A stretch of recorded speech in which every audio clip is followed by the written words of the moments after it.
Hey guys, Dave Norona, and today I'm going to take you through our Bayliner 2858 because we're getting ready to go north up to Desolation Sound from Squamish. And we're going to spend, kind of like last year, probably 3 months out on the water on this thing. So I'm going to take you through everything I've done to the boat and give you a little update on coming to things we use that may give you some ideas. So first and foremost, what I'm going to talk about is our Striker 420. Now, we live in Squamish, so I use this. Striker is an amazing company, Canadian company, and they make amazing boats. So this is a 420 Pro, and we absolutely love it. So I use this for prawning and tow foiling, surf foiling behind it in Squamish with my friends, and then we tow it behind our Bayliner 2858. The problem with a Bayliner 2858, it's a 30-foot boat, is really you can only get an 8-foot dinghy, and you're either moving the motor or having to rig something up. And I want a bigger boat for when we're out there doing adventures, because we use this every day for, like I said, towing and fishing and prawning and going on adventures. And it just, having the space of the 420, which is 13 feet 7 inches long. And as you can see, they do an amazing job with this boat, with the decking inside, so it's nice and soft, super easy to keep clean, and has tons of attachments for Scotty points for prawn puller, cup holders, you name it, you can add it to this boat. And the other great thing about the HD version is it has what we call a striker shield, and that's a 1.8 millimeter thick piece under the whole boat. So it goes from one side halfway up one side all the way to the other side. And so I can actually beach this anywhere, like with oyster shells, rocks, you name it. Comes with wheels. And what I see with a lot of people with their boats is they kind of did what their parents did. So they get the, whatever white typical boat that you get, they pay twice or three times more than one of these boats. And a lot of times they can't go to shore because they're worried about it popping. And so I'm seeing more and more Strikers up there for that reason. So if you're looking for a dinghy, check out Striker and all the boats they do. They make them from under 10 feet all the way up to the 500, and you can kind of choose. I will tell you one tip when you're looking at these boats. Go a little bit bigger than you think, because a lot of people go fishing in these and they're like, oh, just me and my buddy, we go out. But by the time you put all your fishing gear and you load it in, like you can see, we got the prawn pullers, we put a couple foil boards in here, we'll have wings for wing foiling, and you put 3 people and the thing is like packed already and super full. So it's what happens is a lot of people, they buy one and then they kind of have a little bit of buyer's remorse and they wish they got the size up or 2 sizes up. So that's the really big thing you have to think about with these boats. All right, so let's get back to the Bayliner 2858. So one of the things I did last year is we had 50 feet of chain, and then we had 200 feet of line, and we have a windlass. And so what I did is I went and got actually all chain. So now we have 200 plus feet of chain, and what this does is it just runs through the windlass nicer, and it also is heavier. So as you know, for anchoring, having that anchor on the ground and keeping it down there from moving is just better. More weight, the better. And it was actually relatively low cost. I got it from the marine shop in Powell River because the chain was like incredibly inexpensive, and bought it there, went mountain biking, brought it back, and colored it and mounted it, and it's amazing. And I also have a couple of snubs that I'm just building right now for when we do anchor. And so up front it's pretty simple. Also, we had one of these of the pieces that bring the anchor up and down fail last year, and so I just replaced them again. Went on Amazon, super inexpensive, and I actually replaced both of them, and they work so nice. It was one of these was bad. The wiring was all good, so I just had to mount them, and yeah, so nice and clean up here. And we do have window coverings for the front windows and the sides that I haven't put on now, but just sort of washed it up. And I'm gonna walk back here to the back here. And so as I said, we don't fish on this boat. So this boat had, I haven't cleaned these yet, but this had, they had down mounts for downrigger and for like for the ball. And so I took those off because last year they were kind of in the way, like you just can't sit back here. And so I took those off. We also, and then here is, we have a 383 stroker in here, which is an amazing engine. This was upgraded before I bought the boat. And this is like a fuel injected. It's amazing. It's so economical, easy to run, easy to winterize. You can either drain it, which I did 1 year, and then I don't actually think leaving it dry is the best way. So this year I left it wet with antifreeze, and it started on the first turn right away. So I just went in there and keep it nice and clean. Yeah, that's a little bit about the engine bay.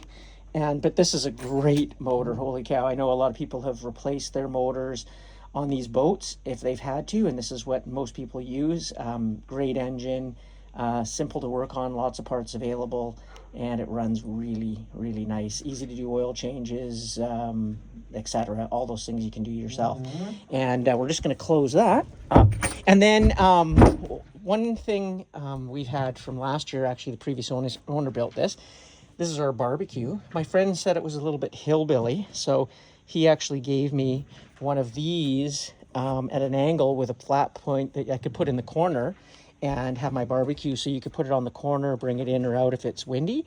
But I actually love this system. It's off the back of the boat.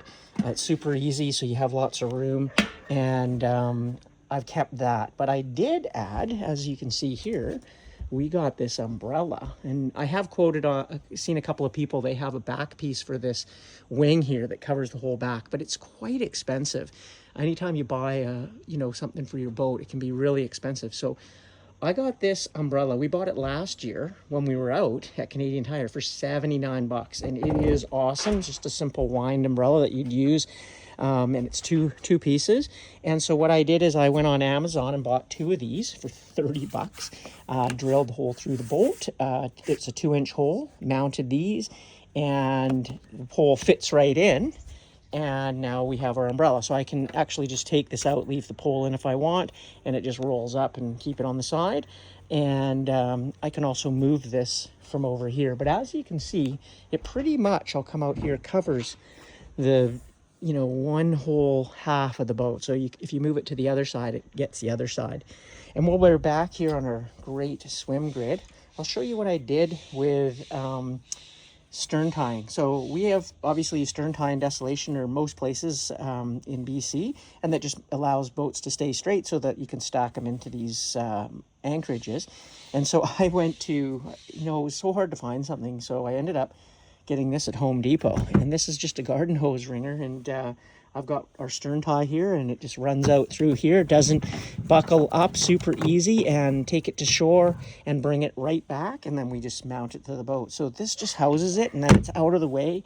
We use this as a diving platform. We pump foil, so I jump off that onto the pump foil, and it just to freeze up a lot of the space back here. There's our ladder for when we're in the water.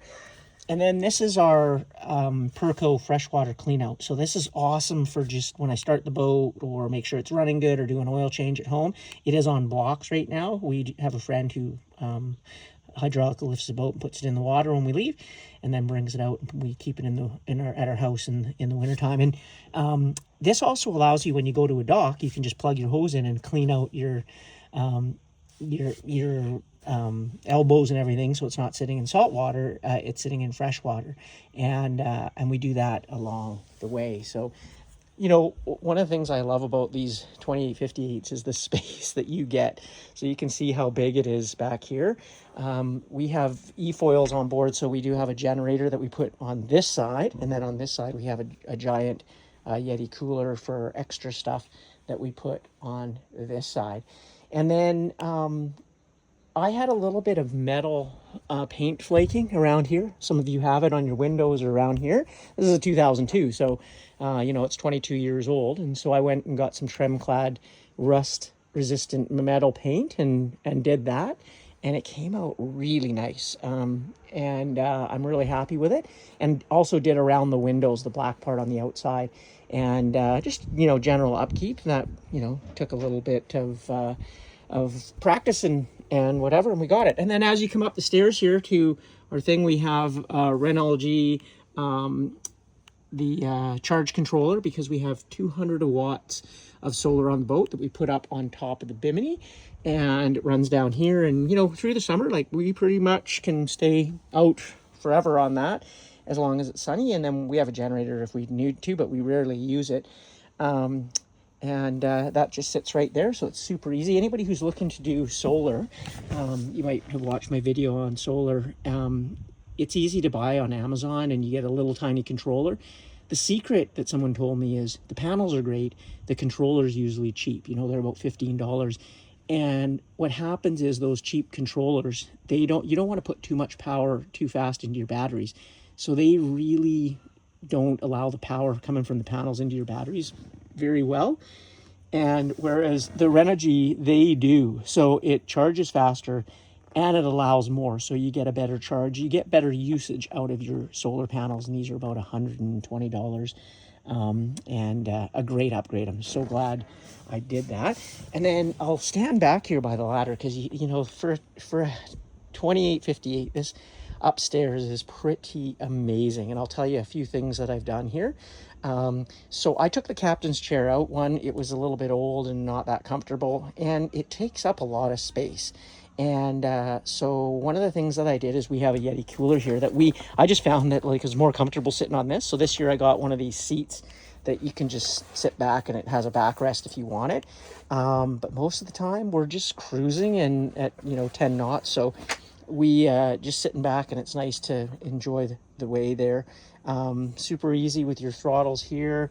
And then I also added this year.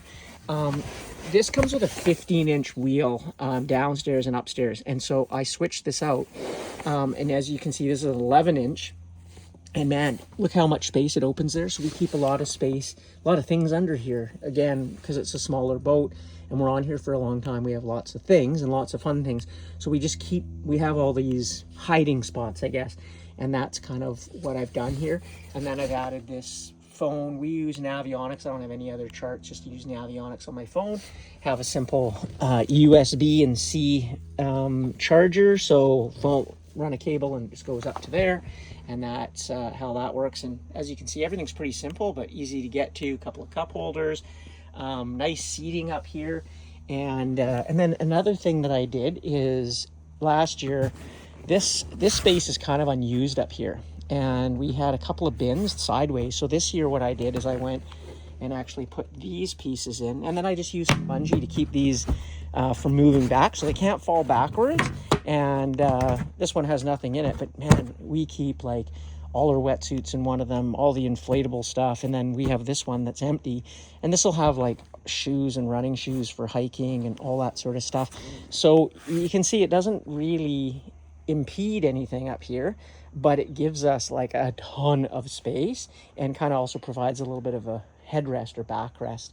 And if you watched the video last year, you remember I have a stainless bimini, but we only had the top piece. The top piece was lost, or it blew off from the previous owner, so we only had the sides.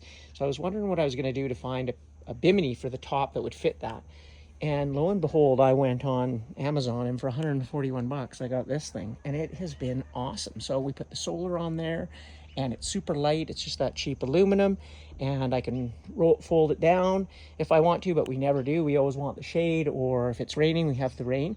And I also went to Amazon and I got a cover. So you can get these waterproof sunshades, and they're about, I don't know, 40 or 50 bucks. And I got a 16 by 13 one. So if it rains, I actually throw that over the top and attach it to here and all the way to the back wing. And the rain just goes off, and you can actually sit up here in the rain. It's super rad. And this boat did have, a bunch of stuff up here, but I took all that out, and then I've mounted this. This is where our Starlink. We don't really want to be on Wi-Fi when we're out there, but we do work, and if we want Starlink if we need it. So we'd always bring it out and mount it and take it down. And so my wife's parents gave us this piece here, and the Starlink just sits in it, and it'll stay up there all summer. And we just run the cable down through the window, and there's a plug. And when we want it on, we just turn it on. When we want it off, we just unplug it. So just again, super easy and clean, and going from a smaller boat and spending lots of time on it, you're looking for every space that you can get. And then if you did watch the video, you saw I took the carpet out. So if anybody's thinking of taking the carpet out of their boat, do it. Our carpet was really in really good shape. And I was like, you know what? After last year, I was like, let's just keep it another year and just trash it, like walking in with our shoes and whatever. I lifted up a little bit and I was like, oh my God, this is gross. Even though our carpet looked really good and it was in really good shape, it just holds tons of moisture, and you don't realize it until you pull it up. And when you do, if you've ever replaced a floor in your house, that room goes from kind of musty, even if it isn't, to feeling super fresh. So this is just a waterproof vinyl floor, and I did it all myself. I'm not a carpenter or anything. And did the stairs, did all the way along under this bench seat. And then here we have one bed, which is really cozy and dark, and we keep a few things in there. When we leave, we'll have this loaded up, and then we'll move everything out, and then this becomes a bed, and we have all the space. Lots of great, here's that plug in where we'll mount our Starlink right here. It'll come through this window and go through here, but like lots of great space here. And this actually can be like a change area with a curtain here, and just give you a little bit of a tour if you're looking at one of these boats. This is the bathroom. So amazing, super simple, but a great bathroom. We never use the shower in here. Of course, we're in Desolation, so we're swimming all day, every day, and just works super easy. Put that down on the floor just so you're not right on the floor.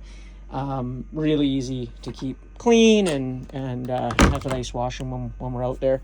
And then, one of the things I got actually that I use all winter is this dehumidifier. So a lot of people use these big ones, and I had a big one when I got the carpet out and cleaned it all in here, and it didn't work that well.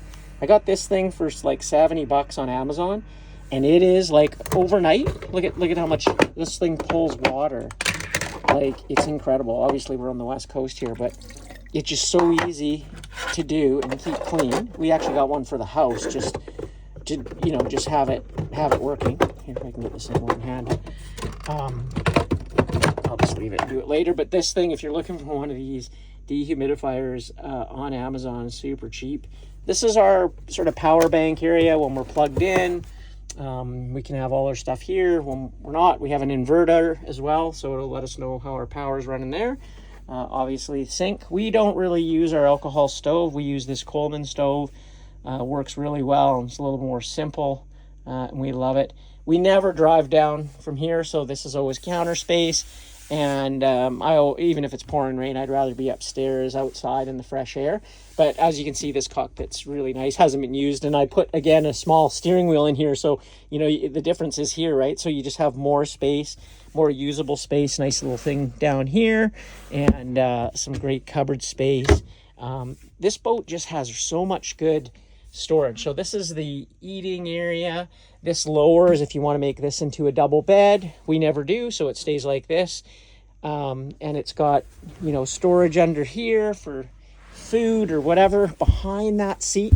So the storage goes from here all the way to the end behind the seat. So it's like it's amazing how much storage this boat has. It's pretty incredible. Not loaded yet, so we have just a few things in here. One of these burner stoves, the butane, I was going to get rid of it this year because we never used it last year, and then I tried it and I was like, holy, this thing works awesome. So we're going to use that and see how it compares to using the propane on that Coleman. And then my wife is really picky. She likes, not picky, but she likes it dark when she sleeps. So it's hard to find, this boat bed is just open. So we found this thing on Amazon, and it's wicked. And it comes with just these suction cups that plug in there. And so you can at night just plug this in, and in the day we store it. But here's the big bed up front here, and it's massive, right? Like you can fit 3 people up here, no problem. And super cozy, but when you add that in, it just makes it really nice and dark. And of course, there's that window that you can open for ventilation. We also have a dark piece for that. And really, really simple. So that's a little bit about our Bayliner 2858. All our cutlery is in here. Food we load. We basically only have to reload once during the summer, and then every whatever week we get fresh veggies and meat and stuff that we need. But all the other stuff, like we load here and fill. There's bins all under the bed. There's a big space under here and the cupboards, and all these cupboards, they are chock-a-block full when we leave, and they're a little bit more empty when we come back. So hopefully that gives you a little bit of idea of these 2858s and some of the things that we've done to make our time out of the water just super fun. This is not a massive boat, but like we said, we spent 3 months on it, and it's like a tiny little apartment. And obviously we're outside hiking and swimming and foil boarding and doing tons of stuff all day, so we just use this to kind of eat and sleep inside. But it's lots of great hangout spots. It really has 4 main areas. One of this space in the back, the command bridge out front because it's nice and flat, and then of course inside. And so it's just a huge upgrade from what we were on before, which was a Maxim 24. And this is like pretty amazing. So we'll see you on the water.